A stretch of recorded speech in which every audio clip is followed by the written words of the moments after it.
Boom, shakalaka boom. You've tuned in to the free range human show of choice, your daily dose of reality radio. It starts right now. This is the Clay Edwards Show. I am, of course, Clay Edwards, coming at you live here on the 50,000 megawatt flame thrower conservative talk, or as I like to call it, reality radio, 1039 WYAB. Again, my name is Clay Edwards. This is the Clay Edwards Show. If you are new here, let's get it started on a Monday morning here in New Jack City, Jackson, Mississippi. You know, it's when you think about the fall of Jackson, Mississippi, it's really quite impressive for all the wrong reasons, isn't it? Me and my girlfriend were riding around the other night. Well, Saturday afternoons, we like to get out and just kind of ride around. And we got a little later start this past Saturday. So I don't think we left the house till 7 o'clock. No, at 6 o'clock. A little after 6 o'clock, we left the house. And we like to make this big loop around from Brandon to the backside of the reservoir, up to Gluckstadt, back down, around over the reservoir. Just a big old loop, big gas burning loop that really accomplishes nothing, but I like to sightsee a little bit.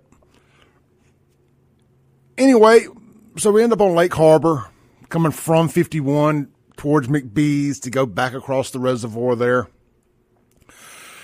And I don't know what made me think about it, but it triggered a thought.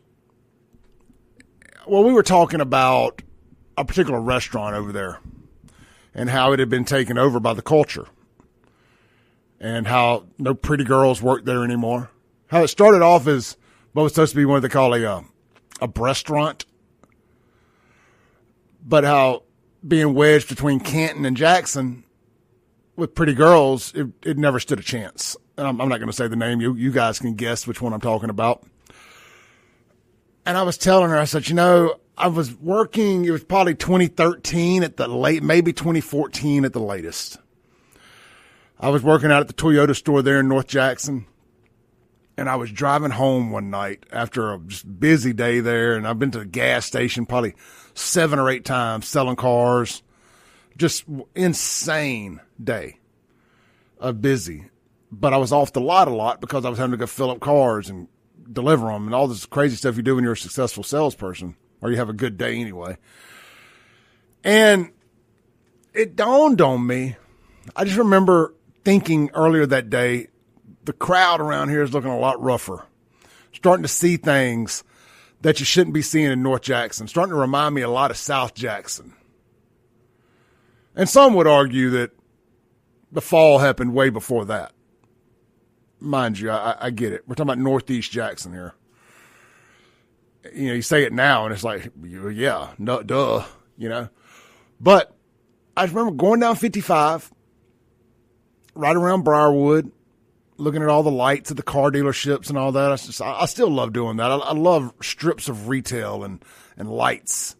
And it was in the winter, too. If you know what I'm talking about, during the wintertime, when there's no humidity per se, all the lights are brighter on the buildings, the signs, the lights in the car dealership parking lots.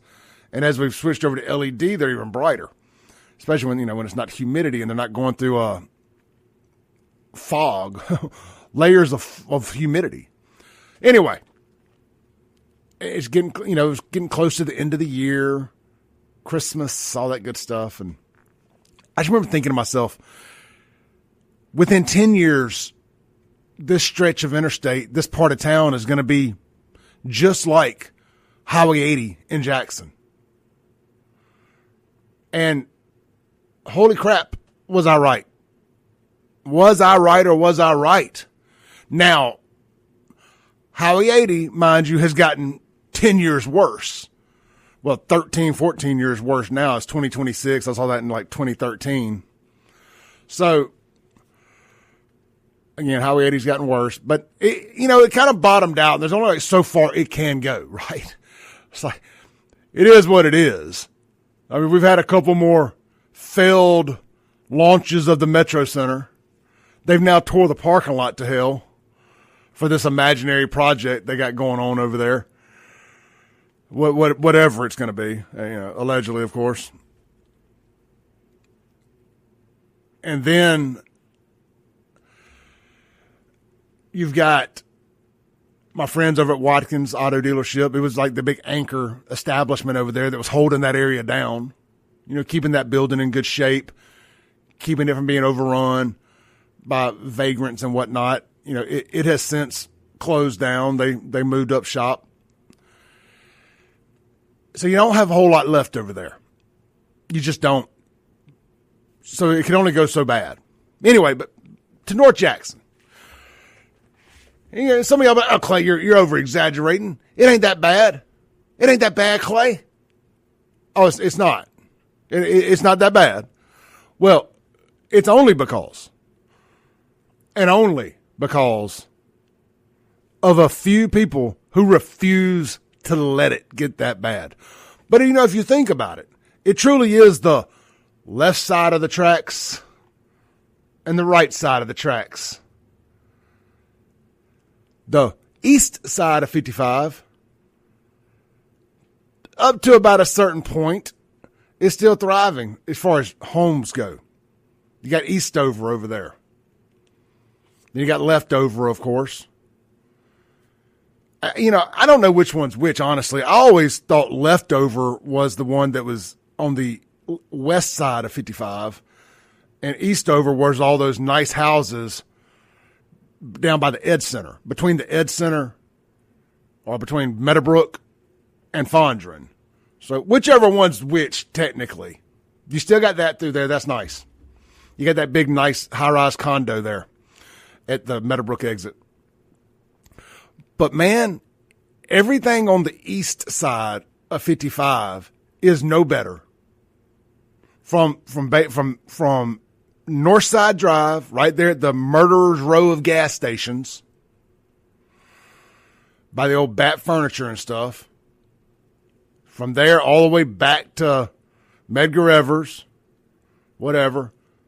That is some of the worst hoods in the state, much less in the city.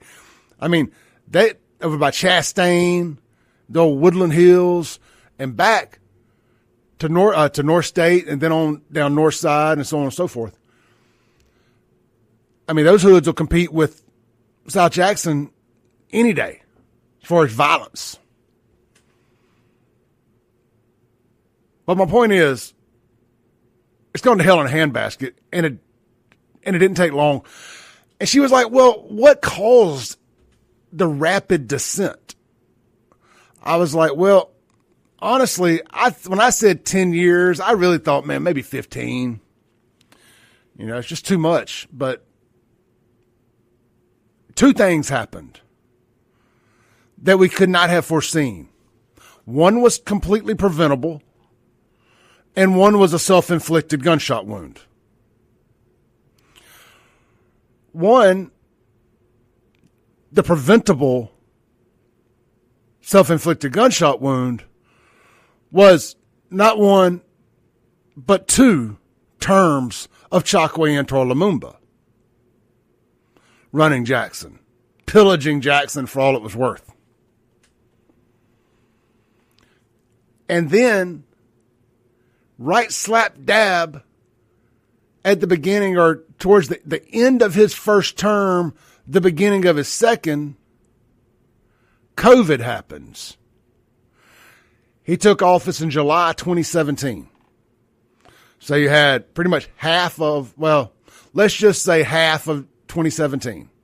You got July, August, September, October, November, December. Yeah, you got 6 months.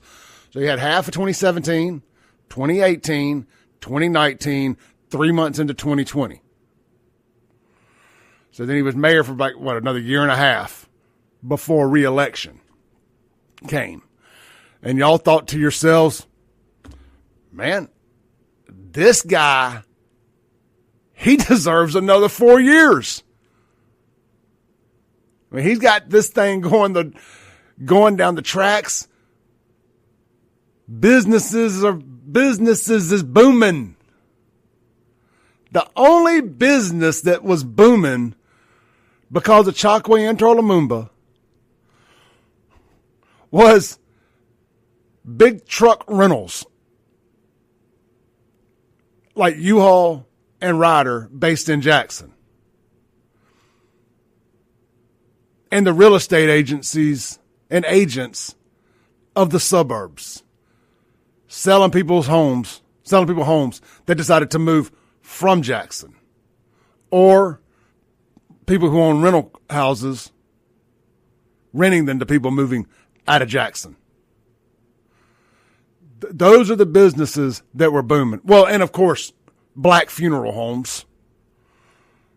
Black funeral homes is a hell of a business to get into. I tell you what, I think I would like to invest into a black funeral home because, man, killing is the business, and business is good.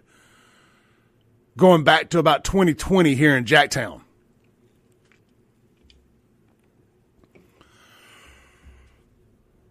Anyway, so you had it was like two mega storms colliding. Boom, if you're watching on the Mazda Jackson live stream right now, just boom. Two scissors running together. And it created a rapid descent like an avalanche that I just do not believe Jackson will ever truly be able to come out of. Barring nothing. It ain't never, ever means never means ever. It will never come out of it. Now, can the bleeding be stopped to an extent? Sure. Better start building them data centers, baby. You're going to have to figure out another way to revitalize Jackson. Because it's never going to be some strip of dream, retail, mixed-use development, condos, lakefront property. Bruh, that ain't happening. Not happening. We'll go back to the Lake Hyco thing.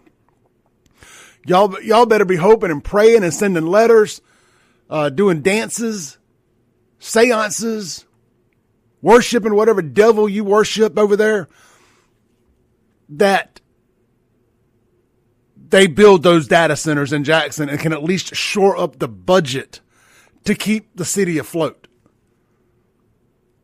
to get themselves paid, to keep the schools open, to keep public transport, roads paved, water, basic city services, police. Oh, and do we have an update on the police? Do we have an update on the police? After I got off the air here Friday, I got some information about the 911 joke in your town. Get up and get down. Yeah. I sang that so good, I'll probably get a copyright strike from Google as we're streaming on YouTube this morning. We are on the Mazda of Jackson live stream. You can find us streaming worldwide over on X and YouTube by searching Save JXN. We are on Rumble and Twitch by searching Clay Edwards Show. And with my brand new allotment of followers, because cancel culture had an epic blow up. I mean, you want to talk about something not working and having the complete and total opposite effect of what was intended to happen. We are streaming on Facebook this morning as well, over at The Clay Edwards Show. To our brand new allotment of 72,000 followers. Clay 72K right here, live in living color. That's right. Wednesday morning, August 19th, I woke up with 23,000 followers. I went to bed with 0 and a suspended account, a permanently suspended account, my second one in a month. I woke up after a conversation with Meta Thursday, well, all day Thursday I battled. Friday, if y'all were listening, about halfway through the show, I decided to log on to Facebook to see if the problem had resolved itself. And, well, it had. And I had 51 or 52,000 followers. 53,000. I had 20,000 more followers than before the suspension. And now here by the end of the weekend, they're calling me Clay 72K. And I got the screenshots to prove it right here. If you're watching on the live stream, you can see over 28 days, 10 million views, up 117%. I ain't talking about my money, but it's up 111%. 1.9 million engagements, up 110%. And net followers, up 55,259. Now, 4,000 of those I had earned the old-fashioned way through posting and hustling for 28 days. But 51,000 of those came courtesy of Meta after my account got unsuspended. So, shout out to the haters. Couldn't do it without you. Couldn't do it without you. Let's take a break. When we come back, we got a lot to talk about. I'm flying solo today. We got a lot to talk about this morning. I'm kind of relaunching the show a little bit today. We're going to discuss 3 topics in some form, fashion, or another. Politics, culture rot, and sports. Now, that can mean anything, but we're going to stay focused, and we're going to do that. We're going to get a little sports talk in every day, some form, fashion, or another. It may be about the WNBA and all the craziness there. It may not have anything to do with what's going on the field, on the court, on the track, in the ring. It may just be the drama around it, the culture war within sports. But we're going to bring that into our show every day in some form, fashion, or another.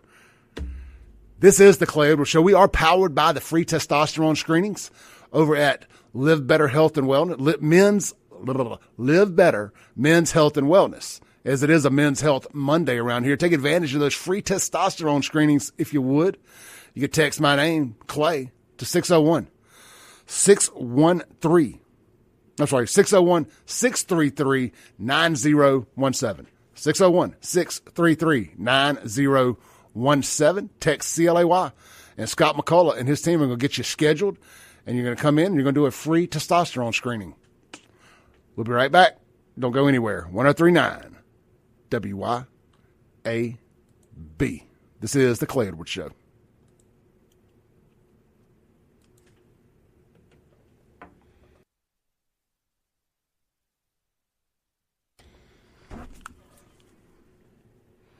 Welcome back in to the Clay Edwards Show. We're live here on 1039 WYAB. We're streaming worldwide and live from sea to shining sea, from pole to pole on the Mazda of Jackson live stream. You can check out Mazda of Jackson online, 24/7, 365. Shop online at MazdaofJackson.com, or you can swing by and see them right there at Briarwood and 55 in the old Mercedes location, just if you don't remember exactly, need a little landmark. They are the landmark right there. Stop by and see them today for interest rates as low as 0.9 with approved credit. But hey, don't let that intimidate you. They got a little something for everybody. Good credit, bad credit, no credit. There's a good chance you can walk in and drive out at Mazda of Jackson. And I keep pushing it because I like it. The CX-90. Swing by and see it today. See what luxury redefined is Zoom Zoom. Mazda of Jackson. We are streaming worldwide on the Mazda Jackson live stream. You can find us at Facebook for now, Twitch, X, YouTube, Rumble, and what did I say? Twitch. Yep, I said Twitch. So I think we covered them all. It's a mouthful, man. We try to stream everywhere. I don't know how much longer we're going to stream on Twitch. We ain't really making an impact there. I haven't put any effort into that channel, but I just always say, hey, it's better to be there. Maybe somebody will discover it one day. Maybe they won't.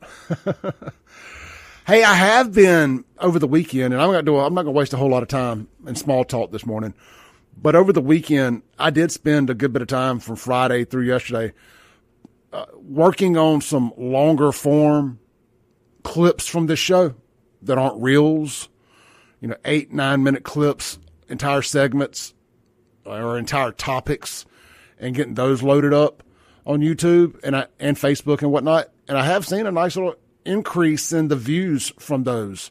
So I will continue doing those, and you will see us hit more topics in a segment. Well, you won't see these show long topics very often anymore. So I'm going to try to be mindful of that. But yeah, kind of putting a button on the Jackson conversation. Oh, real quick, Ellis Autoplex text line. If you want to text the show this morning, 769-241-1944. 769-241-1944. You can text the show. But just a button on the Jackson stuff. Look, I know it feels like I'm just super negative on all aspects of Jackson. I'm not. I'm truly not. I am pulling for Jackson to succeed. I mean, why wouldn't I? Why wouldn't I pull for Jackson to succeed? I have friends, I have sponsors that have businesses in Jackson that I go and support, mind you. My parents still live in Jackson, own a home that me and my sister, I assume, would inherit if something were to happen to them. The home I grew up in. I am pulling for Jackson. The reasons I am so aggravated and angry at Jackson is because I had a front row seat to what was going on and watched it happen in slow motion. Like I always say, like Steve Buscemi on the asteroid in Armageddon when he's sitting on the nuclear weapon and he's riding it like a bull. He's like, front row seat to the end of the world, ma. They're like, get off the nuclear weapon. I did. I got off the nuclear weapon when I took asylum as a refugee leaving Jackson into Rankin County. Now, I've ruffled some feathers since arriving in Rankin County, too. Which is funny because, that's contrary to what the internet says. I don't talk about nothing in Rankin County. Having in Rankin County, he don't cover it. Well, that's a damn lie. Every time I talk about anything in Rankin County, I wish I hadn't. In Rankin County, they hold you accountable over there if they don't like something you say. But, I don't know no better. I just keep pushing. I just keep talking. If it's something I want to talk about, I'm going to talk about it. I don't care who you are. If I want to talk about it. But I pull for Jackson. I do. In the next segment this morning, we're going to talk about the Coliseum. And we're going to contrast and compare with the Coliseums on the coast, in Tupelo, and in South Haven. And try to get an understanding as to why we can't get big concerts at our Coliseum. And they can. Now, the Brandon Amphitheater is a big part of that, but not all year. So we're going to hit that up too. I think you guys are going to enjoy that segment. I know I'm going to. But, Jackson is. There's some bright signs. Look, Fondren going to Fondren.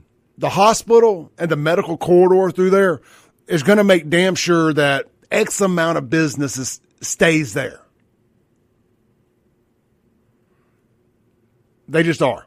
Now, you are starting to see some developments outside of Jackson that are going to compete with that now. They just like apartments that are nice apartments, not these traditional 8-unit buildings spread all over a piece of property like apartments always are. And within 20 years-ish, they're ghetto. Not those kind of apartments. Like over in Flowwood, right behind Dogwood, shout out to my buddy Sutton. He just got an apartment at one of those really, really cool developments right there. Like I said, it's right behind Dogwood. It actually looks a lot like the building they just built in Fondren. Or the building there at LaFleur's Bluff or whatever it is over there by Sal and Mookie's, that whole development. You know, it's like a big square or U-shaped, I want to say high rise, but 6, 7, 8 story tall, 10 story tall, whatever building that's apartments. And it's got a pool in the middle of them. Really neat. But I would like to see, do stuff like that with a no kids policy. I don't want to live around your kids. Most people don't either. So you're going to have somewhere for young up and coming professionals or young singles, or not even young, just singles, the non-retirement age singles to live, work, and play. I think Flowwood is set up perfectly for that with Dogwood there. Now, you got a lot of Jackson trash that creeps over, unfortunately, but I think that can be offset, with minimum tip requirements put on the tickets, when they go eat, when people go eat and stuff. We're automatically putting tips on here. Gratuity added automatically.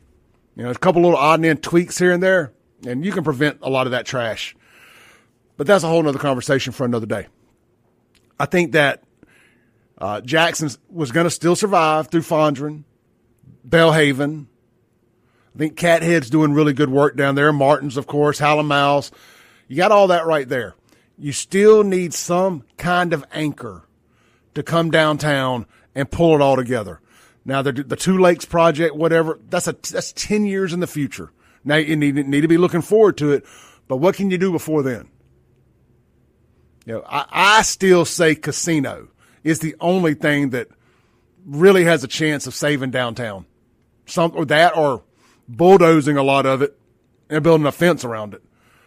Until something can come up with it, until somebody can come up with something for it. But I'm in the boat, pun intended, of an on-land casino. Resort. Not just a casino, I mean a resort. With a live music venue. Something like what the Hard Rock is down on the coast, or the Beau Rivage. Even like what they've done in Philadelphia. More than just a casino. That's what you need down there. I don't even gamble. Once in a blue moon, I'll go over to Ameristar or something like that and play some small time gambling stuff just to do it on a big game or college football kickoff weekend, NFL kickoff weekend, something like that. But all right, let's take a break. That's my Jackson talk for the day. It's just amazing if you look at it. What happened in the Chokwe Antar Lumumba years? You just thought it was bad, right? And within 8 years of Lumumba,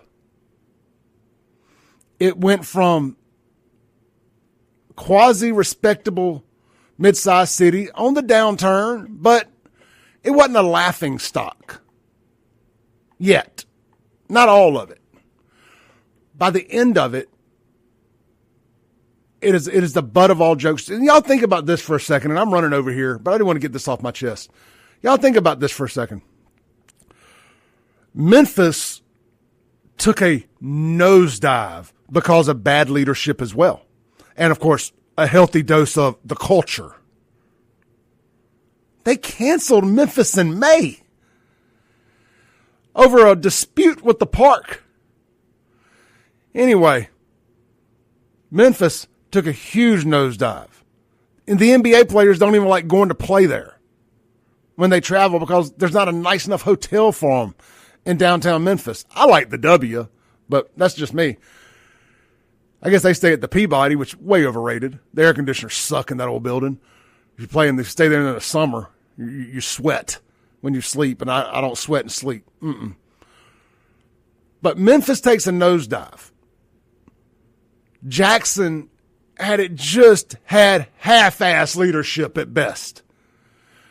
Could have crept up and passed Memphis for a lot of reasons, on a lot of things, not population, but for events, concerts, festivals, conventions, all of these things. But we had bad leadership, had the worst leadership in the history of this city at the helm when our competition also had their worst leadership ever at the helm. So that we missed the opportunity to overtake a city that we competed with for a lot of stuff. Nashville ended up benefiting from all of Memphis's mistakes, as well as, of course, South Haven and North Mississippi. And Jackson just sat down here and couldn't get out of its own way from cutting its nose off to spite its face. We'll be right back. Let's talk about coliseums and events that don't come to Jackson. They go to the other cities around here, the other arenas in the state. And in hour 2, we're going to get to Carmelo Anthony not getting the new trial. We're going to get to the JPD 911 dispatcher shenanigans, and have we got a big update on that. And I also want to hit Russ Latino's expose on Nancy Grace and Secret Service Sam propagating a lie. We'll be right back. This is the Clay Edwards Show, 103.9 WYAB.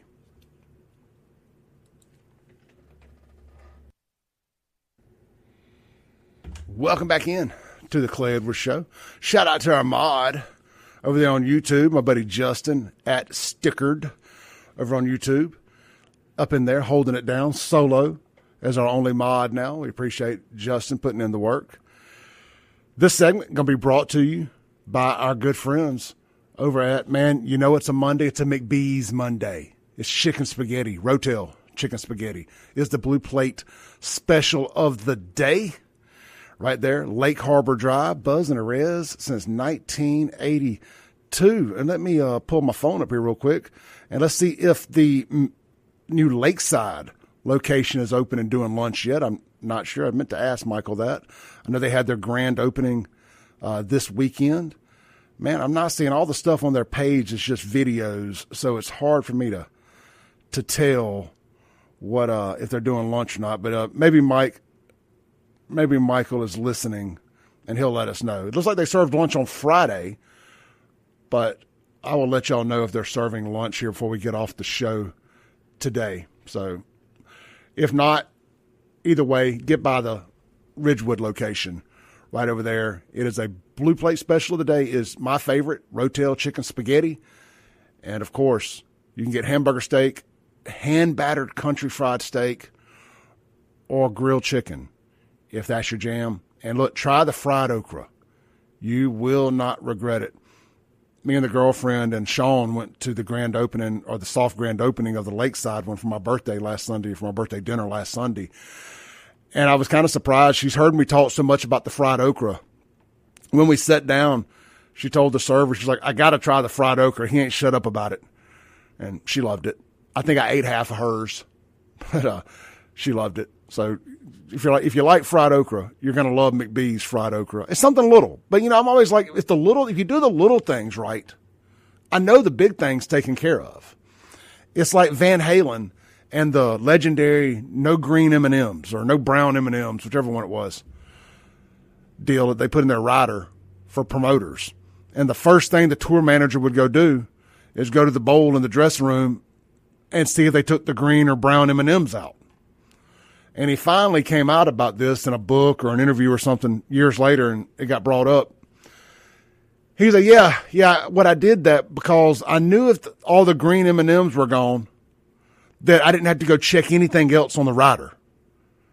That if they did that, I know the big stuff is handled. I know they got the right liquor, the right beer, the right amount of towels, hotels, everything else, production.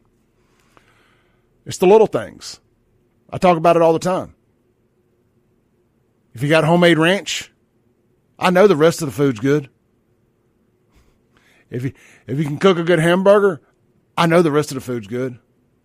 If you screw up a hamburger, I don't want to try anything else on the menu. If you don't have homemade ranch, I don't want to try anything else on the menu. Now, there's exceptions to that. There's a caveat to that. Let's say somewhere like Kessler Prime, for example.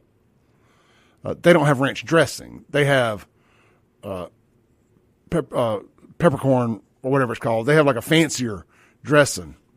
So, again, if you just don't offer it and you make a more exotic version of some kind of dressing, I'll give you a pass. But if you have ranch and it's not homemade, we're good. Everything else is probably frozen too. So that's just a little nugget of information. It's too easy to make homemade ranch. Buttermilk. Buttermilk. What's the other thing I put in there? Mayonnaise. Buttermilk, mayonnaise. Fitty. Ranch powder. Stir. Chill. Serve. If you like it thicker, a little more mayonnaise. If you like it thinner, more waterier, a little more buttermilk. Ta-da! All right, that's McBee's Bar and Grill. Buzzing a Red since 1982 and now open at Lake Caroline in Gluckstadt. Let's pull this up. I picked a dandy time right as this hour is ending, but some of this may roll over into the next hour. If you're watching on the Mazda Jackson live stream, you see a brand new photo of the Jackson, Mississippi Coliseum. And it looks good with the new convention center there. Like, it really looks good. You know, it's like something to be proud of. It really is.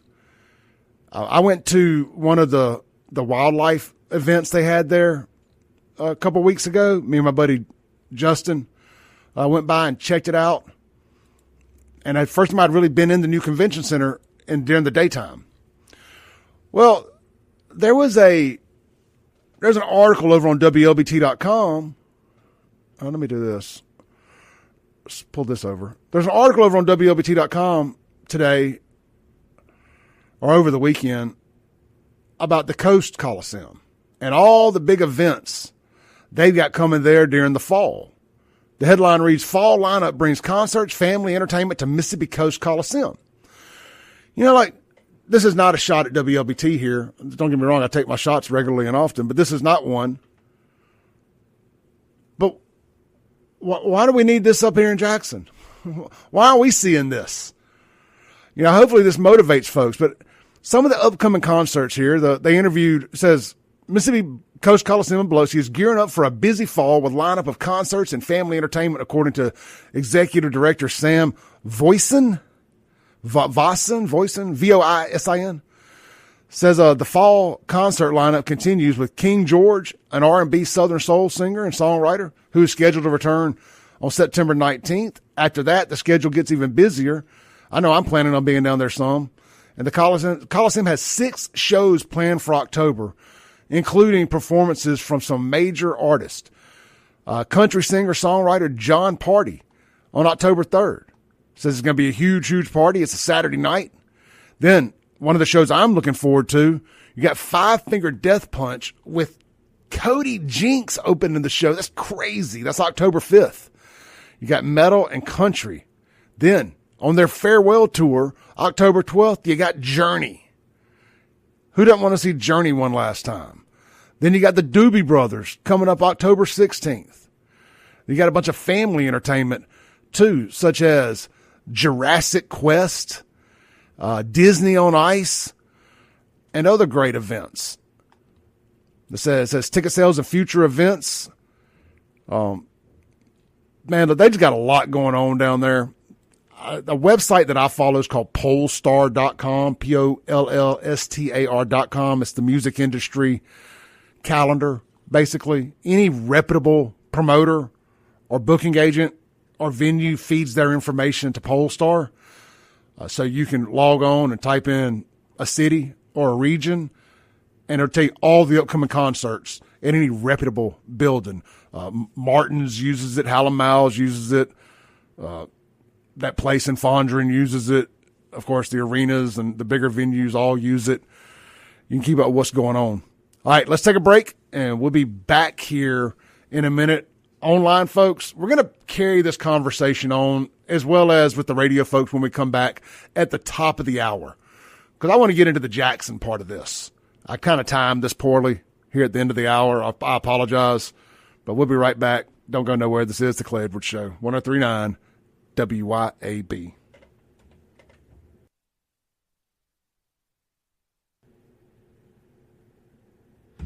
Welcome back in to the Clay Edwards Show. Yeah, today's show's off to a little different start. You know, I've been just taking so much heat the last week, and again, I'm built for it. Trust me, I'm built for it. But somebody said something on my social media last night under a post about the post I made about Russ Latino's expose into Nancy Grace and Secret Service Sam and the lies they've been propagating on about Nolan Wells' autopsy and some other stuff. And a buddy of mine said something, a guy named Chad, said, man, I am just so damn tired of hearing about this story. And I am too. I commented. I said, me too, but I explained why we have to keep talking about it. And we'll talk about that in the next hour. But that weighed heavy on me. It really did. And that's why we're talking about some different stuff to start the show this morning. Now, we'll be back in 7 minutes. I'm going to kick it with y'all online.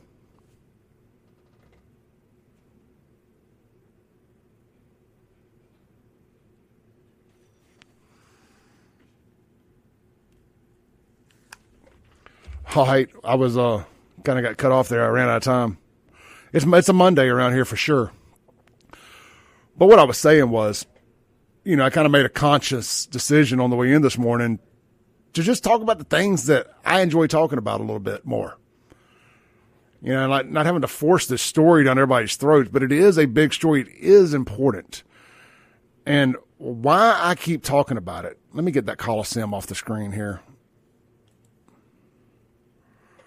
Why I keep talking about this story is because there's a reason why anybody that talks about it in the manner that I do gets the mob coming after them. The online mob, the real life mob. And they come after us. They try to cancel us.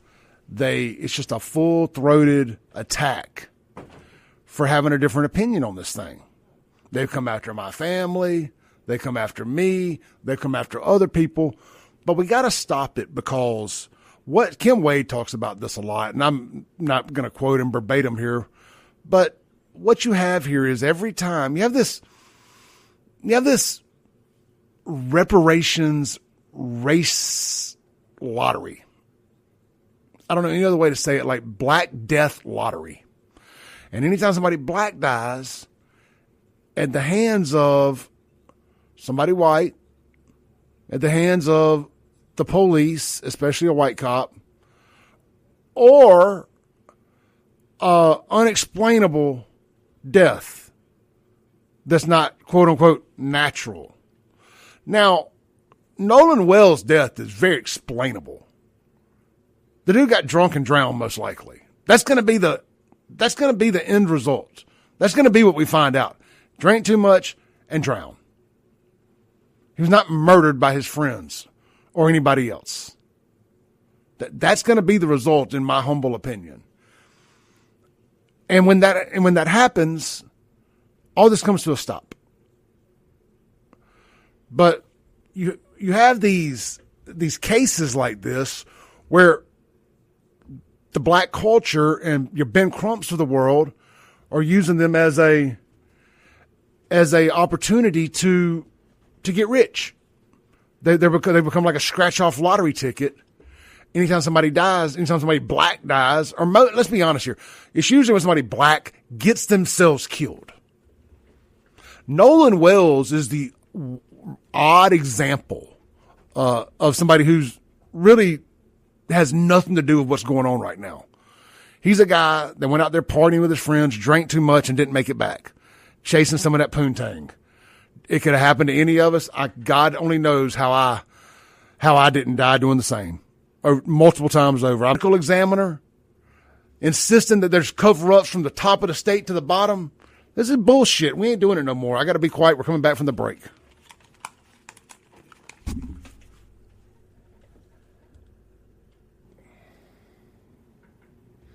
Boom goes the dynamite. It's hour 2 of the most incendiary show on the radio. This is the Clay Edwards Show, 103.9, a WYAB, the 50,000 megawatt flamethrower. We're streaming worldwide and live over on the Mazda of Jackson live stream. You can find that on Facebook at The Clay Edwards Show for now. You can find that on YouTube and X. We don't say formerly known as Twitter anymore. We quit doing that around here a long time ago. If you don't know what X is, you obviously ain't using it no more. We're at SaveJXN on X. And, of course, we are at Clay Edwards Show again. No the in front of it this time. Just at Clay Edwards Show over on Rumble and Twitch. If you have any questions about that, feel free to reach out to me and I will clarify what's what, where you want to watch it at.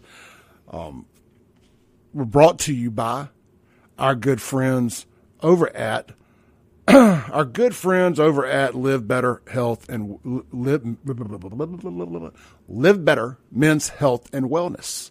Guys, look, I can talk about testosterone until I'm blue in the face. You get it. You already know all the benefits of testosterone. If you don't, I'll text me on the Ellis Autoplex text line. And I would gladly answer any questions you have about it at 769-241-1944. As far as like my personal experiences, I'll give them to you. The other benefits of Live Better Men's Health and Wellness is the concierge medical service, and it's a specially designed medical plan for you. It's a membership program. It's about $140, $150 a month, and they become your general physician. You no longer have to go to any, I'm just using MEA as an example here, or clinics like MEA. And look, they have their spot. There's nothing wrong with them. But, you know, I don't want to have to go to MEA and be around a bunch of sick people when I don't, to go get my sleeping medicine refilled, or to go get a B12 shot, or to go do my blood work for my testosterone. I don't want to do that. I don't want to be around sick people. I don't want to be treated like a patient. I want to be treated like a customer. Does that make sense, Andrew Gosser? Oh, it makes total sense. I don't want to be treated like a patient. I'm not sick. I want to be treated like a customer with good customer service. And you don't get that. I'm not even talking about MEA. I'm going to quit saying MEA. But just these minor med places. I hear you. Like they treat you like a patient. I don't want to be a patient. I'm not here because I have to be. I'm here because I want to be. This ain't the emergency room. I want somebody who's not trying to shield for big, global companies and shove things into me that I don't want. You know what I'm saying? Certain kind of medicines and this, that, and the other. That's right. So you get that. You get that customized, specialized, personal medical attention and health plans with somewhere like Scott McCullough at Live Better. He doesn't have an agenda. He doesn't have a narrative. He ain't getting kickbacks from Fortune 500 companies for writing you a certain kind of medicine. That ain't happening there. He is that small town, old school type doctor that you have a person, not a doctor, he's a nurse practitioner, but you get the point. Yep. Physician that you can have a conversation with, tell him what's wrong with you, and have a conversation about ways to fix it. Or how about this? Prevent it. There you go. Prevent it. Check them out, man. They're located in Gluckstadt, right behind City Hall, right over there by CIA Autoplex and all that in that little area right there. A little off the beaten path, so to say, but easy to find.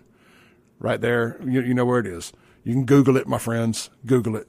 It's right off the interstate. LiveBetterMen.com or text Clay to 601-633-9017. I watched an episode of Sean Ryan the other day. Okay. And he had his personal physician on there. And man, what they were talking about, like ivermectin, just all the stuff that we talk about a lot on this radio station. They were just talking about, having a relationship with your patient and treating them like a customer and not a patient. Not always, we're in medical, we're always right. The customer is always wrong. We're in business, the customer is always right. Yep. There's a blur line there in this kind of stuff where they'll actually listen to the customer / patient and then maybe explain to them why that's not right. I am, at the end of the day, I am a professional. Listen to me on this. But, okay, that's something you're interested in. There's no negative reason why you shouldn't try it. Let's give it a whirl. Again, depending on what it is. I'm not sitting here talking about they're going to write you narcotics or anything like that. Yeah. But they're going to look at what's available and, see if this is something that would be good for you. So I just think it's ridiculous. And I was listening to that and I text Scott. I was like, this is what we need to push, beyond just testosterone. Like this, you do this. We need to watch this. We need to push it like this. And this is the WYAB audience. If I've heard one show, I've heard 1,000 shows on this station between me and Kim Wade and Jameson Haygood and you and others, and Chip talking about these type things, like stuff being kept from us by the big medical industrial complex. Big pharma's doing it, man. Yep. And anyway, I just really, if that's kind of your thing or you're into that, not holistic stuff necessarily, but if you're into having some say-so in your body and your medical treatment, you need to look at concierge medical service. And also, if your time is important, you don't want to have to go sit in a waiting room for an hour. All those things. You can text. Most of this can be done by text message after the initial consultation is the word I'm looking for. Go. All right. Andrew, you heard me ranting during the break there. I did. You heard me ranting about, and radio audience, kind of split up a little bit here, bouncing around some, but so radio audience, I was talking about this Nolan Wells stuff and no details about it, but just about why I'm in this fight. Correct. Why this is more than a story. This has got the potential to rewrite the narrative in this country, one way or the other. And one side being the Nolan Wells truthers, the bad guys, we'll say. They're the bad guys in this story. One side is determined and unrelenting in pushing this agenda that this was a race-based murder. And they are damned and determined to make that point regardless of who they have to lie about, what lies they have to tell, what lawsuits they get sucked into. They don't care. It's not about being right or wrong with them. It's about the end result that they're trying to achieve. The end result that they're trying to achieve is not justice for Nolan Wells. It's justice for Carmelo Anthony. It's revenge for Carmelo Anthony. They want some white scalps. That's what they want. Now, I'm not talking about Ben Crump and Christine Wansley necessarily. They're pawns in this game. The culture sees this as an opportunity to get back what they lost with the Carmelo Anthony. With the Carmelo Anthony, they knew that was going to be O.J. Simpson 2.0. They were going to get to celebrate a black man killing a white man. They were going to be able to celebrate that, and a jury in Texas took that from them. Could it be bigger than that, though? Could it be bigger that if they cannot somehow make everybody believe that what happened to Nolan Wells was somehow nefarious, if people don't believe that anymore, then they're going to lose everything that they believe in. It's truly like a cult. Yeah. They're not even priests or nuns. They are Denzians. They are zealots. They are stormtroopers of death on a march to try to divide us.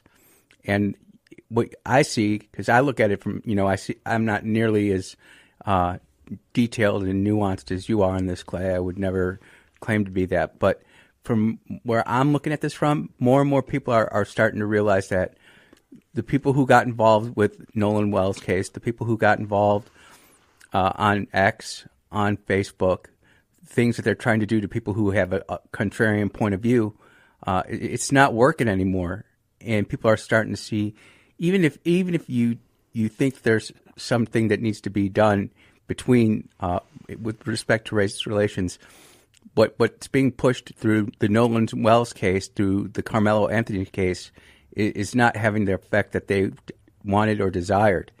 And I see this when I go to Jackson, when I go to the VA, and I'm talking to fellow vets, and it comes up all right, and it's very blunt, very right in your face, kind of, this is how I feel about it. People are starting to realize that what happened with Nolan Wells, that there does not appear, well, there is no appearance of foul play in this. All it is a bunch of media reports that get fabricated and twisted, and then it gets reported as new news. Well, I'm gonna explain one of those in detail here in a minute. And it keeps on going on this endless doom loop, and people are just sick and tired of it. There's other real world problems out there that we're fixing to have to go deal with, and this isn't one of them, in my opinion. So, to your point there, Andrew, now why we have to keep this in the light and why we have to sit here and refute so much of this and discuss this in such detail constantly is because the other side has no problem. I'm logging in my Facebook here. Has no problem just lying and pushing their agenda. And what they want, Andrew, is for people to tap out. They want for normies to say, you know what? This is too stupid to be stupid. And they want people to say, we're done. Well, I'm not going to. I'm not going to let them be like a bull in a china shop and control the narrative through destruction, if that makes any sense. I understand. They're using an army of idiots to push a narrative that it was racism, that it was this. They come the CETO call they doctored up, all of that. Yep. This autopsy lie that they propagated about his body being burned and all this other stuff and mistreated and everything, and that made it to Nancy Grace and was reported like as fact because two alleged nurses on TikTok said somebody told them that, and the Secret Service Sam guy gets the video, runs with it. Nancy Grace finds him, and he's on Nancy Grace now as a investigative journalist, when he commonly refers to himself as a comedian when it's convenient. It's just satire. No. You were on Nancy Grace as an investigative journalist, not a satirical comedian. It just goes to show you how broken some people are, how they'll do anything to audition to be not even the main character of the story, just a part of the story, to get their own street cred, to build their own name up, to go ahead and, quite frankly, sadly, make a paycheck off of Nolan Wells' name. And it's absolutely horrifying to me, because this is all going to come out in the end. And you talk about the normies. The normies, they're tapping out, but they also see the BS that is being perpetrated on them.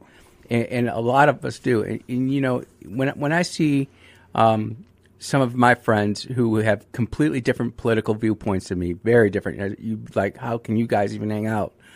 Even starting to say, what's happening with this Nolan Wells case is not what it appears to be. And I'm censoring it, making it good for radio, but they're even getting tired of some of the same usual suspects going with the same tired old lines that have been going on and on and on since before OJ. And we just have to get to the point where, let the process go through what it needs to go through. The grand jury's being seated.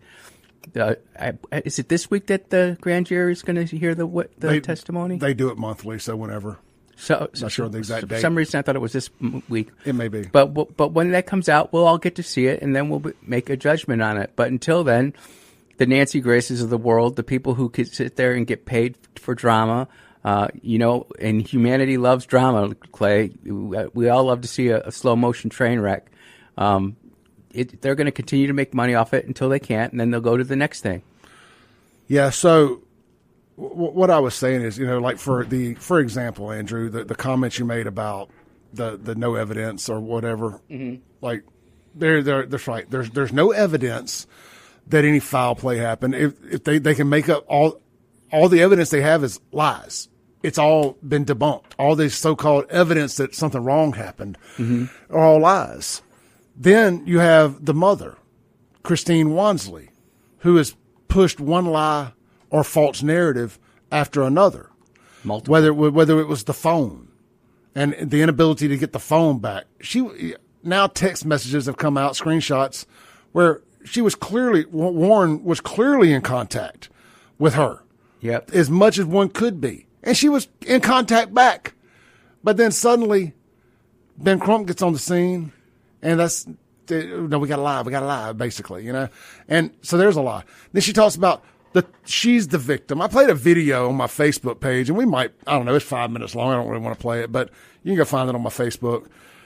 She was interviewed by this Jamal Bryant character. He's a preacher out of Georgia, out of Atlanta somewhere, one of these social justice preachers. And she says that she got Ben Crump. Ben Crump did not reach out to them. They reached out to Ben Crump, which is even more disheartening. And it makes me think even less of her, if that's possible. And my real problem with her is she plays the victim. It's all about her. She's being bullied online. No. You don't get to roll your entire hometown under the bus, ruin the lives you've ruined with your, at best, misinformation. Yep.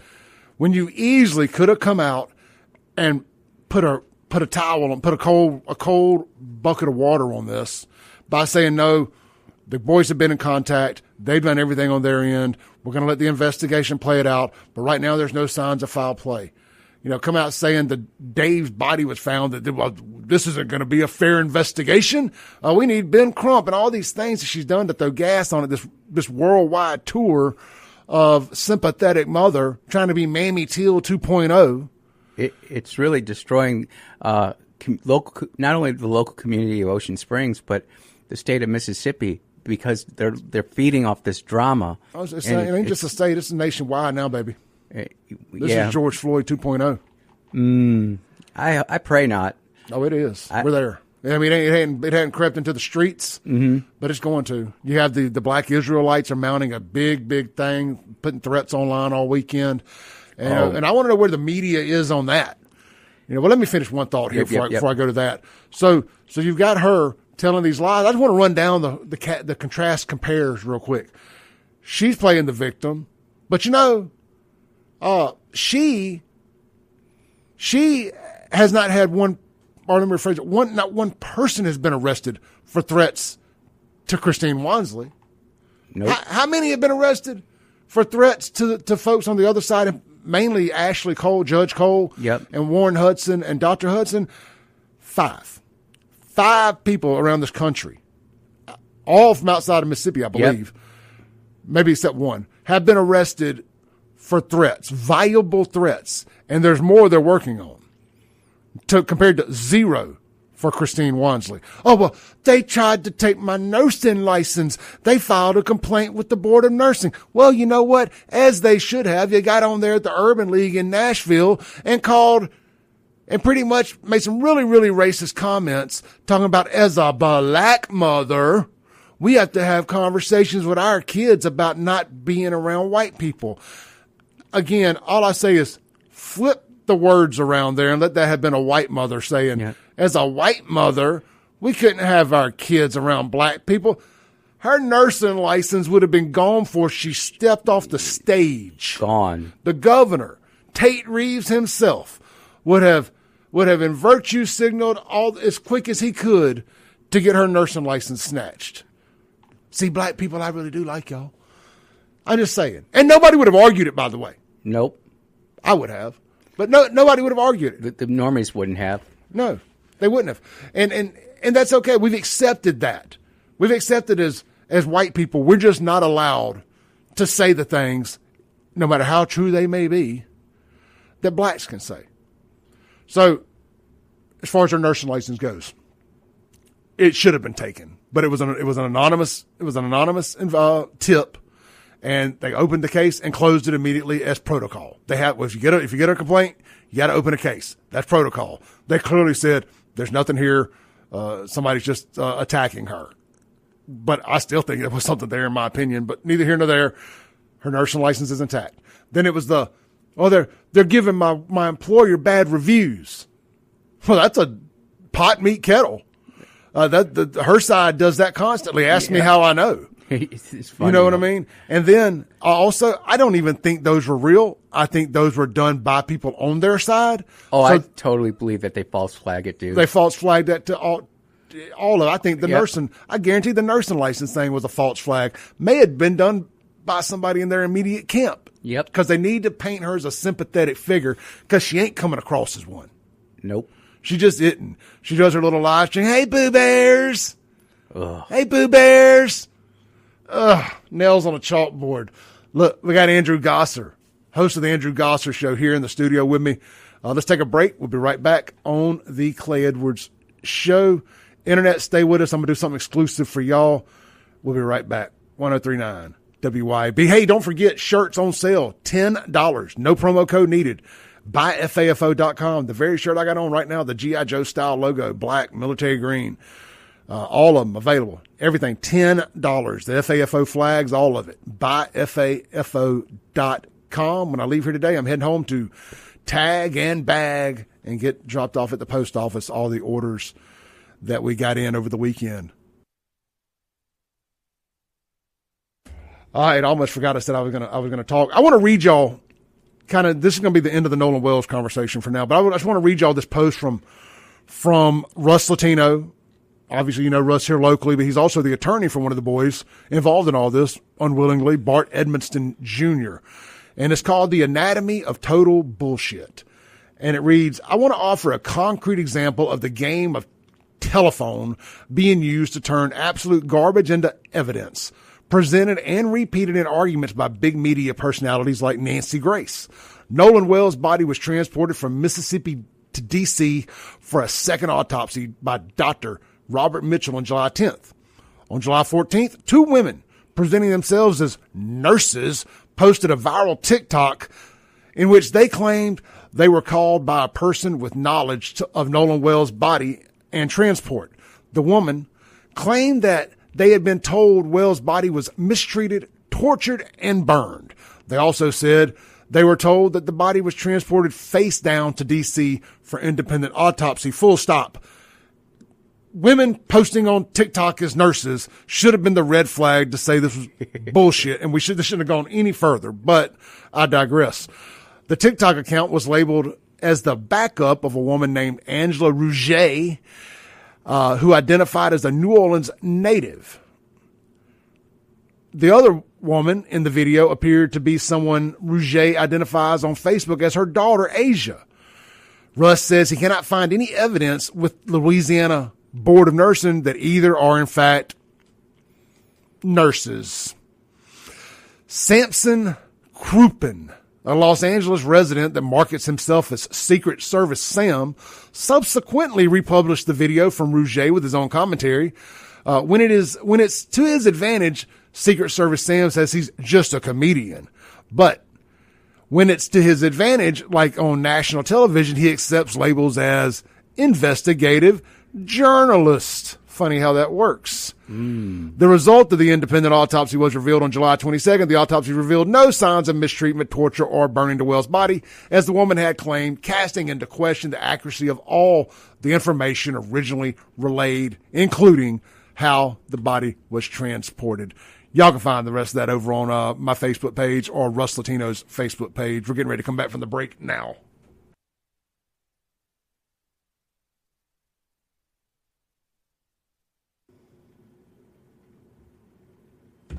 Welcome back in to the Clay Edwards Show, 1039 WYAB.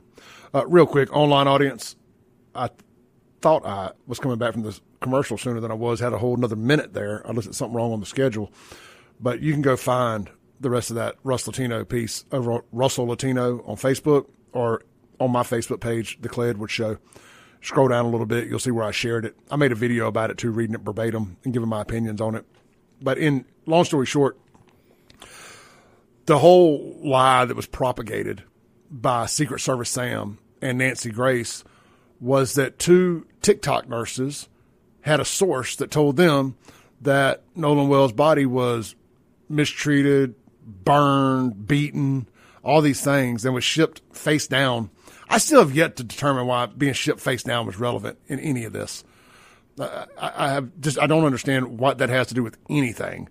There's the blood flow thing to the red spot on the back of the neck. I don't know. But anyway, once the original autopsy came out, it showed that entire thing was a lie. Yet it was still perpetrated on Nancy Grace's show as not as legitimate.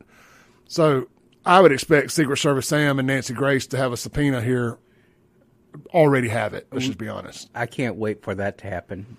People need to be held to account because, when you're getting on X now, you're getting on TikTok or Snap or whatever, and it's no longer screaming fire in a movie theater. You're screaming we're being bombed by the Germans over national radio waves, and it's not good. There has to be accountability. At least we used to live in a society where we had a high trust society and accountability, where when you went out and said something, it was real, and if it wasn't, you were mocked, ridiculed, and scorned for it. But there is none of that anymore. Now it's just who can get the most likes and the most clicks as quickly as possible and monetize it. Got to monetize it. Well, here's the other thing. Guys, I know I talk about black and white a lot, but let's be honest. A lot of these stories, that is the whole bedrock of the story, is this black and white narrative. And a lot of radio shows, a lot of radio stations, they try to tiptoe around that and not say black or not make it about race, but that's damn about race. And we don't tiptoe around anything here. We walk straight over broken glass and burning coals on the Clay Edwards show. And most of the other shows on this radio station too, for that matter. But I'm not going to tiptoe around it to not hurt somebody's feelings. We're going to call it like we see it. Why wouldn't you? If one side is allowed to sit over there and they get to play with a different set of rules and everything is white people bad, this was about racism, poor blacks, look at what has happened to us, this is all about racism, and it's a damn lie. Now, when it's about racism, we'll tell you it's about racism. Yep. You know what? There'd be no reason to lie about it. I'm not trying to run cover for racists. But when it's not, you're not going to sit back and just say it repeatedly over and over, trying to just make it true if you say it enough times. We're done playing that game with people. People are over it. Over it. And this Nolan Wells thing has been a big eye-opener for a lot of normies. Yep. And that's why, Andrew, it's so important. That's why we got to stay in this fight and not walk away from it now, is we're this close to people seeing that this has all been a big lie. This has been a big grift by one woman to get rich and launch a social media influencer, civil rights influencer career. Yep. And she's doing it off the legacy of her dead son that she, from all accounts, did not have a personal relationship with for whatever reasons. And she's doing it at the cost of ruining a bunch of lives, directly and indirectly. I've been saying this for a while now, but anytime you have Ben Crumb and Al Sharpton show up, good usually never follows behind it. I can't think of anything positive. They're batting 1,000 for bad happening. Yeah, they leave wreckage wherever they touch down, like a tornado. It's misery. It's anguish. It's agony, but it gets the headlines, and the MS Nows, the NBCs, the ABC News. They gets all pushed down everybody's throat, and the people who are actually walking through it are like, "This is not what's happening." Yeah. But the noise is just too loud. Shout out to Laura, who just bought a shirt over at buyfafo.com. Good on you, Laura. Thank you, Laura. Taking advantage of the $10 shirts, plus shipping, of course, but comes up to just about $15 for, the more shirts you buy, the more you save, because shipping only goes up about 20 cents a shirt once you pay for the first little bit of shipping. That's not bad. So if you buy 3 shirts, 4 shirts, shipping only goes up, like I said, 30, 40, 50 cents, something like that. Not bad. So I have figured out as I've sold enough of these things. But yeah, buyfafo.com, all the shirts in inventory and the flags are all marked down to $10. I'm doing a complete reset on merch and want to get rid of everything I got. So real quick, we jumped in without an ad read here.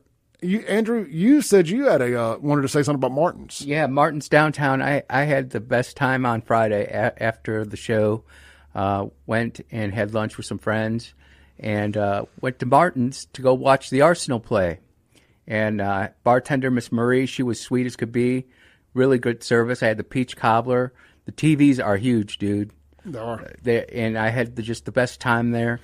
And it's always good to go and sponsor or patronize the sponsors of WYB, but when you actually get to go there and see how clean it was, there were some state troopers in there having lunch. Menu was fantastic. I just had lunch right before, but I wanted to watch the Arsenal play, and I'll tell you what, they had the game there. It was awesome. Team won. Miss Marie was great, and it was good, man. And I just wanted to get that personal statement in there. The blue plate special today at both Martins is the fried or grilled pork chop. Yep. And you can't go wrong. That fried pork chop is fabulous. The grilled one also is not dried out. It's good. It's juicy. You will not have any complaints if you like that. We had the pizzas from Martin's over the weekend at the house. They don't have them on the menu, but they have them at the Martin's Market. They're homemade flatbreads. Well, not flatbreads, actually pizza, but they look like a flatbread, kind of oblong shaped. But anyway, they're really good. You get 2 of them frozen in an airtight package, vacuum sealed package for $15. 2 people can't eat all of them. I'm telling you. Well, maybe 2 guys can, but me and the lady can't eat them all in one sitting. So it's well worth the bang for your buck. But look, if you're sitting down inside there, my non-blue plate pick of the day. Oh, their fried mozzarella sticks are amazing too. By the way, they got really, really good marinara.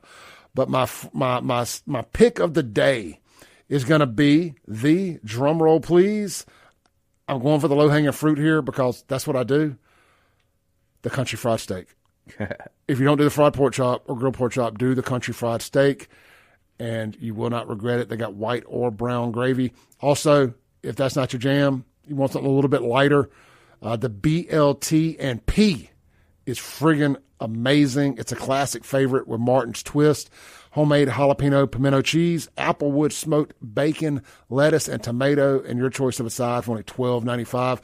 I buy their pimento cheese by the container there, Andrew, and take it home. And me and the girlfriend literally had to fight over who gets to. She'll just take the whole dang thing to work. And the pork skins that they sell, the homemade pork skins, she'll take a bag of those and a thing of the pimento cheese to work.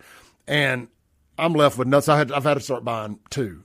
You got to have your stash on the side. I do. They got it at the Martin's Market at Livingston. Yep. Let's take a break. When we come back, Andrew, let's reset. Let's talk about this Carmelo Anthony thing. Mm-hmm. And I started a conversation about the Coliseums and the arenas and the state getting different venues, different events, and Jackson getting left out. Yep. We may hit that when we come back, unless you got something zesty you want to talk about. Nah, I'm good. Me too. Let's move off the race stuff and talk about something a little different. Well, we may do a little dance on Carmelo's on the Carmelo Anthony stuff and the Austin Metcalf stuff too. Yeah, because I got some thoughts about that. When we come back, we're going to lead with Austin Metcalf and his racist vandalism stuff. Okay, the culture's opinion on that. Carmelo not getting a retrial or a new trial, and then we'll finish out the show talking about the events, and we're going to contrast and compare. It's what's coming to the area, not Jackson. Yeah. We'll be right back with Andrew Gosser on the Clay Edwards Show, 103.9 WYAB. Tell you what, we're going to stay here with you guys, and we're going to chit chat because I got so many things I wanted to hit that I didn't get to. That I don't think we're going to get into the show. One, JPD. This story is huge over the weekend, at the end of last week. Which one? The 911 dispatcher. Oh, yeah. Being arrested. Well, we found her Facebook profile. We got her picture pulled up here on the screen right now. Very attractive little 20-year-old thing. Well, we're going to go behind the headline here. Behind the headline. Behind the headline. This is why I don't want to do this on the air. We're going to do this online only. Now, I did a thing about this Friday. I did this on the live stream. Yeah. And I did a live stream when I got home, what I'm trying to say here. Yes, sir. So I'm going to read this. Now, this is from inside sources at JPD. They posted this on Facebook. So this is public information. Of course, it's got it clipped off who posted it. But the guy that sent it to me that works for JPD says this is pretty much dead on. You know, little tweak here, tweak there. But it's sex, lies, blackmail, sextortion, drive-by shootings, and drugs. All from within the walls of JPD. So here's what it says. So allegedly, the JPD dispatcher that was going in the system and erasing criminal reports of stolen guns, etc. Her boyfriend is a criminal. He did a drive-by in her car. A camera caught it. They traced the car back to her. And they started investigating her. The detective in connection that was put on leave as part of this story that you can go find on the news stories, the detective was put on leave without pay. Without pay. That's why I believe it. Yep. So the detective in the connection that was put on leave is the same detective that was investigating it. He also is the same one that got into a fight at the Ridgeland Walmart a few months back, if y'all remember that. But allegedly, he dates and cohabitates with another JPD officer. Well, he's on leave because he allegedly, he knew about the dispatcher and what she was doing. I'm sorry, I'm reading this and trying to decipher it simultaneously because it's written in Ebonics. Yep. So he knew what the dispatcher was doing. And so he was blackmailing her and soliciting her for sex to keep quiet about it. Now, this is all allegedly, and it says, don't get up in my comments, you know, trying to be a hero and all that stuff. But so let's just kind of run this down real quick. Let me check my schedule. I think we're back. We're coming back. Yep. I think here in just a second. Nope. I got time. So what's going on here, Andrew, is this cop is allegedly sextorting the 911 dispatcher. So like the detective on the case, it's like, hey, instead of me making a case about this, how about you give me a little something? Yeah. And we'll keep it quiet. It's insanity. Well, what do you expect when you get a DEI hire? So people are like, why didn't she go to jail? She got to bond out with even having to go to Raymond. Oh, she's now a witness. She's a double snitch, right? Because in theory, but on the boyfriend and on the cop, Right, investigator. we're getting ready to come back from the break. Yep. And that's why you stay on the live stream, because you never know when you're going to get some bonus content.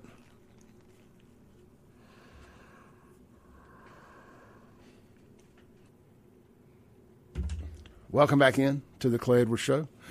If you were listening on the radio, we went ahead and discussed the JPD 911 dispatcher debacle there on the live stream. But I did a video about this Friday. You can find it on my social media, YouTube, all of that stuff, X. I posted it everywhere that we stream except Twitch. It's on Facebook, X, Rumble, and YouTube. It's got a thumbnail and everything. You can find it. But I just reiterated that for folks who maybe hadn't seen it yet, because a bunch of news broke on that. A bunch of rumors broke on that once the show got over Friday that really paint a picture of what a crap show it is at JPD right now. My goodness, the old Dr. Chief, PhD Chief is she got a mess. She's got a mess on her hands over there, for sure.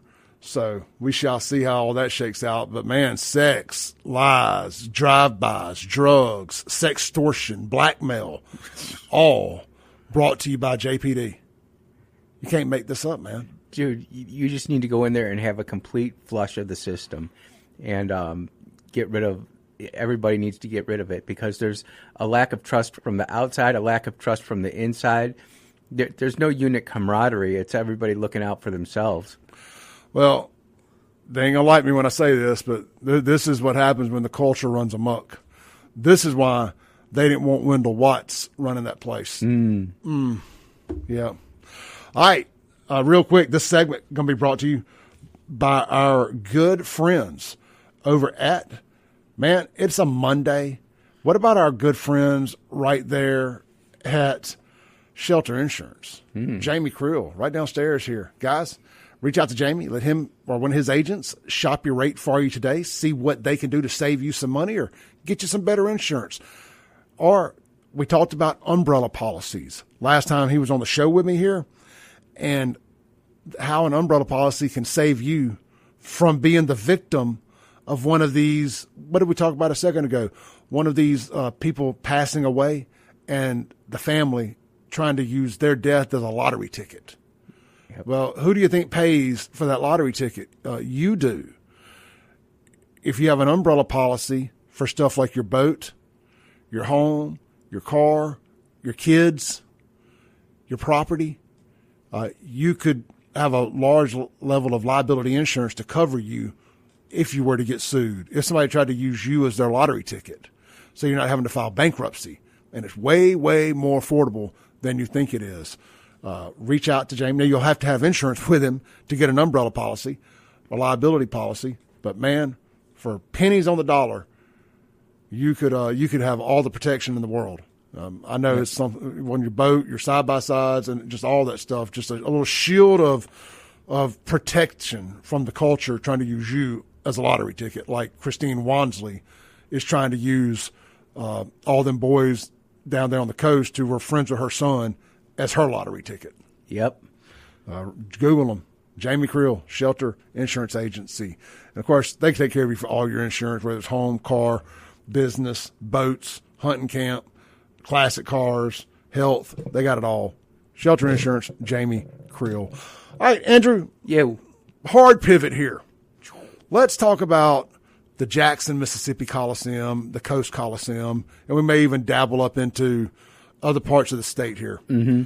Up on the screen right now, I have the latest photo of the Jackson Coliseum with the brand new trademark or convention center attached to it. Yep. Looks beautiful. Never been a better looking facility on the outside. Frankly, the inside too, but it's it's left behind. It's not up to date. It looks great on the outside. The other building looks great, but internally, there's a lot more to be desired. There's multiple reasons why we don't get a lot of touring events there anymore. The dressing rooms aren't modernized as the artists like them to be. Yep. There's zero VIP options, like green room options. Like you go to the Brandon Amphitheater, there's the Community Bank Center, beautiful facility. You go to the Coast Coliseum, they have a venue similar to the Community Bank Center buried off in there. Up under the bleachers where you can buy VIP tickets and go in there. And there's bar, there's food, there's private restrooms. I did it for Guns N' Roses a couple of years ago. Really cool experience, and you can buy those as an add-on. Now those are just the audience experience. The concert experience is so much more now. People want VIP. They want a premium experience now, and people are willing to pay for that premium experience. And, they don't offer that at the Coliseum. And now that's stuff that can be fixed. You got all the space in the world now to create if nothing else, a temporary premium experience in part of the convention center or trademark there if they wanted to do something, or under the bleachers there somewhere. So the biggest reason why they don't get a lot of shows is, well, it's in Jackson. And that, sadly, that's the big reason. But also there's a loading dock issue. And you have to build a loading dock with staging now because they don't have loading docks. So you have to build a loading dock and kind of snake it all the way to the stage. That or unload everything off ramps and then push it back up. And it's a lot of work, and people don't like doing it. It's one of the biggest complaints I've heard from the production side, where there needs to be major construction done. They need to create loading docks where you can back the 18-wheeler straight up to it. Yep. Yeah, because it makes load out and load in drastically easier. It doesn't have to back straight up to the stage like an amphitheater does, because other venues have the same, same thing. At least just one ramp, but not down, up. What I mean? So that's one thing. And then, again, it goes back to Jackson, right? People just wanting to go there. The promoters aren't wanting to use it. Live Nation, I guess, has written it off. And I don't think this. And look, I don't think anything Andy Gibson and them have done wrong. Obviously, you can only control what you can control, and the Agricultural Commission is in charge of the Coliseum. The city of Jackson has nothing to do with the fairgrounds or Coliseum. They can shoulder a lot of the blame for why people don't want to come there, but the people who run it are not responsible for the crime around the Coliseum. So I just want to do a quick contrast compare here because we're kind of running out of time. Yep. I've got Jackson pulled up here on events. And this is in October on Polestar.com.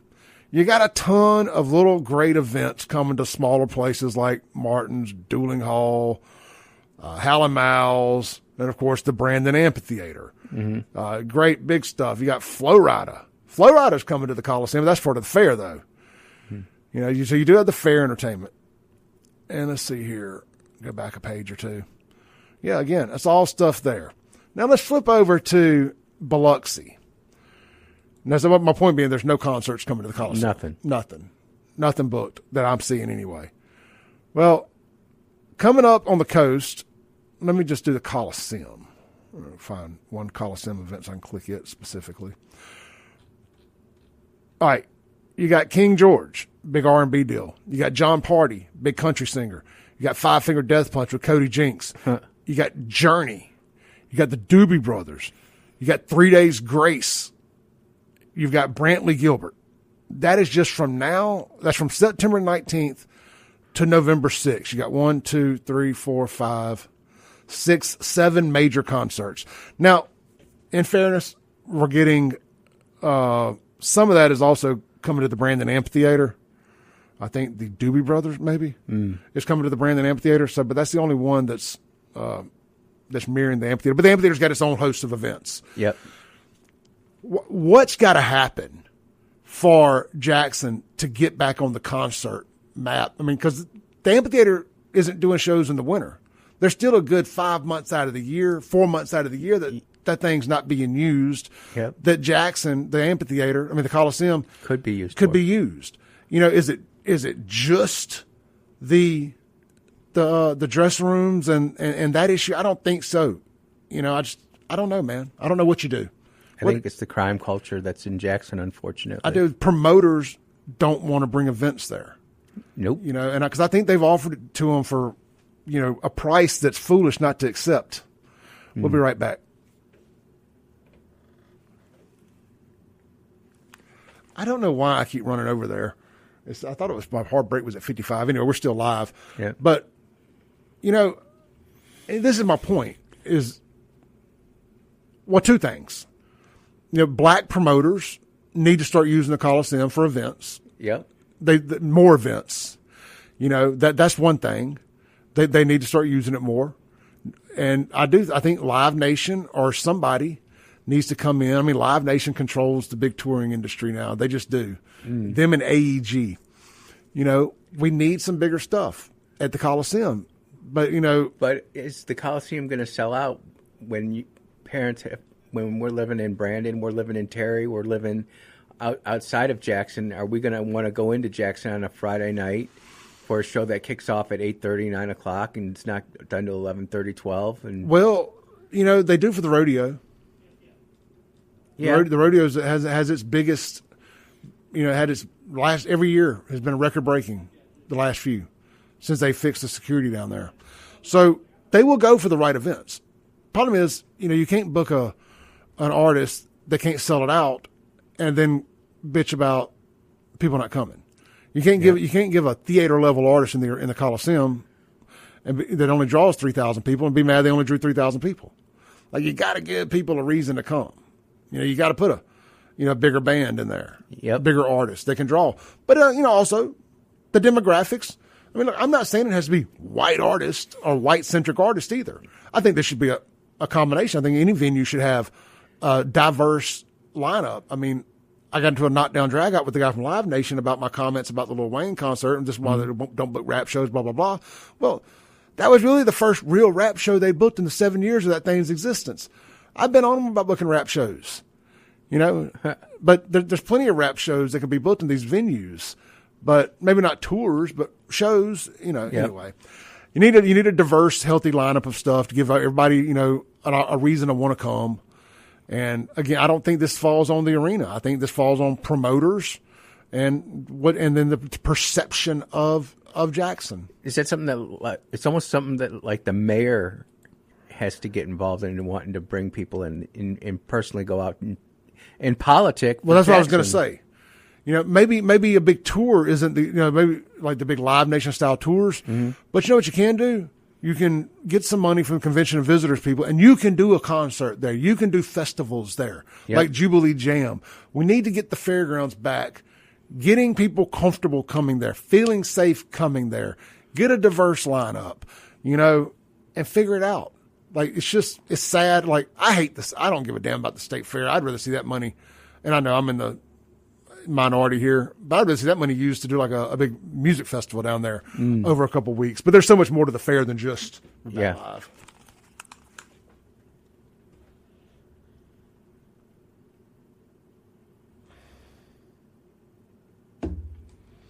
Welcome back in to the Clay Edwards Show, 103.9 WYAB.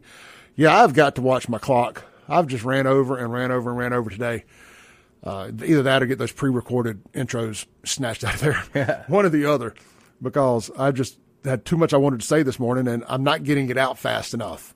I'm either running out of time during the segments, and I'm running out of time during the breaks when I'm doing my extra time. I just can't get it all out today because it's a complex conversation about the Coliseum.